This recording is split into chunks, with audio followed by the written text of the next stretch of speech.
كنت متخيل ان انت تسيبيني يا فريدة.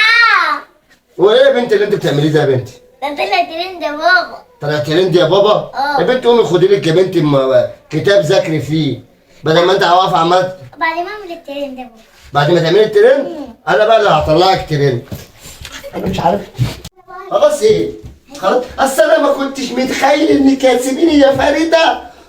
فريده مين؟ ذاكري حاجه تنفعك. هذاكر سيبني بس والله هذاكر. انا هتذاكري؟ هذاكر. يلا اجي هاتلك بتاع وغير ذاكري خلاص. اوف بقى؟ مالك يا حسين في ايه؟ اوف على ايه يابا؟ عايزه اقول لك حاجه بابا. قول لي يا بابا قوم كده قول لي.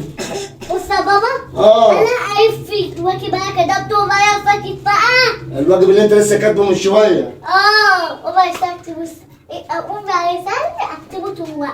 إيه ده؟ وانا كتبته وغير فيه. دي قطعت لك الورقه. انت عملت ايه بقى عشان تقطع لك الورقه وتخليك تذاكر من اول وجديد؟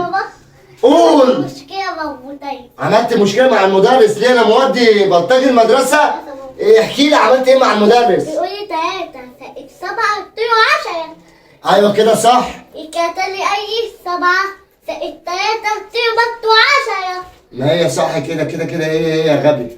قلت له هي غبي. انت قلت المدرس هي يا غبي؟ يا ابني انا اعمل فيك ايه؟ حد يقول للمدرس هي يا غبي؟ انت بتقول ماما قطعت لك الواجب التاني وقالت لك ذاكره من اول وجديد؟ انت فاضل لك قد ايه؟ سطر؟ بص بقى عقابا ليك. لا يا حبيب قلبي اكتبه من اول وجديد عقابا ليك عشان تقول له ايه يا غبي؟ امسك يلا اقعد. لا اكتبه من اول وجديد عقابا ليك. ايه يا غبي؟ والله انت اللي غبي.